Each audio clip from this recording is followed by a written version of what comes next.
everyone in the room will resonate with me. So thank you so much for giving me this lovely opportunity.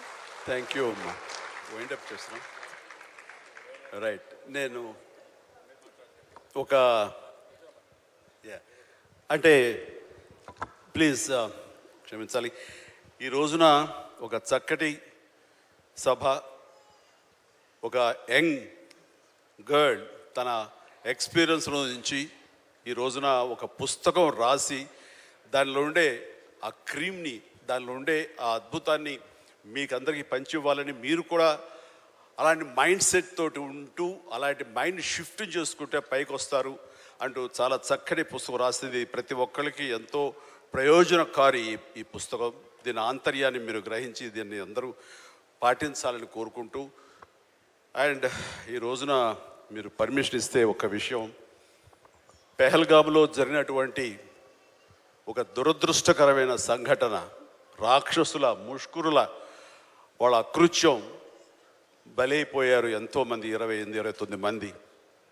ఈ సందర్భంలో మన రాష్ట్రం నుంచి ఒక 2 యువకులు వాళ్ళకి బలైపోయారు. అండ్ ఇది చాలా దురదృష్టకరమైన సంఘటన. అలాంటి బాడీని ఆయన రిసీవ్ చేసుకుని వారి కుటుంబాన్ని పరామర్శిస్తున్నారు. మరో పక్కన ఇక్కడ తెనాలి అనుకుంటా, ఐ హోప్ పవన్ కళ్యాణ్ వెళ్ళి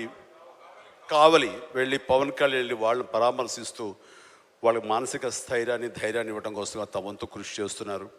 అండ్ వీళ్ళు చేసినటువంటి ఈ ప్రయత్నాన్ని మనస్ఫూర్తిగా నేను అభినందిస్తూ, అలాగే ఆ కుటుంబం 50 మందికి, అలాగే ఇతర రాష్ట్రాల్లో ప్రాణాలు అర్పించినటువంటి ప్రతి ఒక్కరికి హృదయపూర్వక నా కండోలెన్సెస్ని, సానుభూతిని తెలియజేస్తూ వాళ్ళ ఆత్మశాంతి చేకూరాలని సభాముఖంగా నేను కోరుకుంటున్నాను.